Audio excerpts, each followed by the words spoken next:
කාවඩි නර්තනයේ ඉතිහාසය කතරගම දෙවියන් වන්දනා කිරීමට සිදු කරන කාවඩි නර්තනයේ බිහිවීම පිළිබඳව සෞන්දර්ය කලා විශ්වවිද්‍යාලයේ ජ්‍යෙෂ්ඨ කතිකාචාර්ය මහින්ද කුමාර දළුපොත මහතා මෙලෙස විස්තර කළා.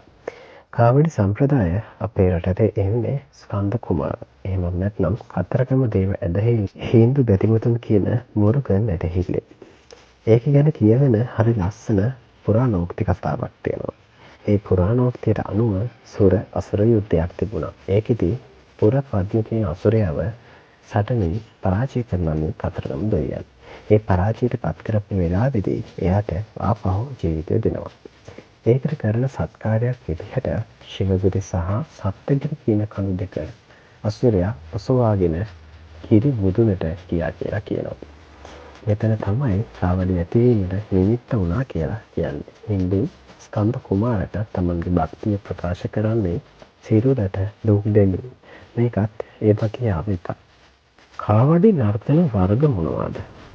ශ්‍රී ලංකාව තුළ කාවඩි නර්තන වර්ග 5ක් දක්නට ලැබෙන බව ජ්‍යෙෂ්ඨ කතිකාචාර්ය මහින්ද කුමාර දළුපොත පැවසුවා. පරවි කාවඩි, ගිනි කාවඩි, මත්ස්‍ය කාවඩි, භක්ති කාවඩි සහ කිරි කාවඩි. එම කාවඩි නර්තන වර්ග වන අතර දෙවියන් පිදීම එහි අරමුණ බව ඔහු පැහැදිලි කළා. දළදා සම්ප්‍රදායට එක් වූ කාවඩි නර්තනය. නුවර දළදා මාලිගාවෙත් කතරගම දේවාලයෙත් තියෙනවා.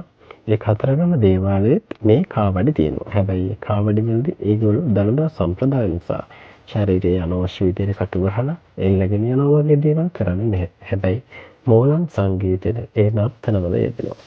ලංකාව පුරාම සෙසු ප්‍රයත්න පළාත් තුළ කතරගම දෙවියන් අරමුණු කරගෙන මේ කාවඩි නැටීම තියෙනවා. ඊට පස්සේ එක දකුණු පළාතට ව්‍යාප්ත වුණා.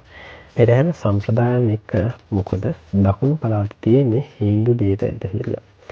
හින්දු දේව ඇදහිල්ලත් එක්ක ඒගොල්ලෝ දේව භක්තිය පළ කිරීම අරමුණු පෙරදරි කරගෙන පෙරහැරවලට කාවඩි එකතු කරගෙන තියෙනවා.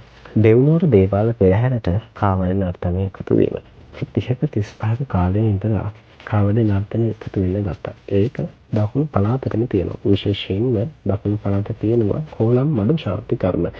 මෙන්න මේ කෝලම් මඩුත් එක්ක ඒ ගමේ ප්‍රජාව දෙවියන් සතුටු කිරීමට කාවඩි නටමින් ගම වටා ගිහින් තියෙනවා. ඒක අදටත් මිරේස්ස, උඩුපිල, කඹුරුපිටිය ගම්මැද්ද වගේ ප්‍රදේශවල පොල් පූජාවක් එක්ක තියෙනවා. කෙසේ වෙතත් මතභේදයට තුඩු දී ඇති කාවඩි නර්තනාංගයට දිගු ඉතිහාසයක් නොමැති අතර ඊට දේවාලවලට අවඩ ගම්වල ජනයා සහ දීවර ප්‍රජාව මීට එකතු වෙන බව ඔහු පැවසුවා. දෙව්නුවර පෙරහැරේ දින ගණනාවක් වීථි සංචාරය කරනවා. ඒකේ එක දවසක් තියෙනවා මේ ප්‍රජාව විතරයි එකතු වෙන්නේ. තරුණ වැඩිහිටි ප්‍රජාව විතරයි එකතු වෙන්නේ. බොහෝ වෙලාවට කුඩා දරුවෝ මේකට ගන්නේ නැහැ. සම්මත පිළිවෙතක් තියෙනවා අත්තිගේ දරුවෝ ගන්නේ නැහැ කියලා. අවුරුදු 16ට වගේ වැඩි උදවිය තමයි මේ නර්තනයේ යෙදෙන්නේ. ගැහැණු අය මේ නර්තනයට ගන්නේ නැහැ.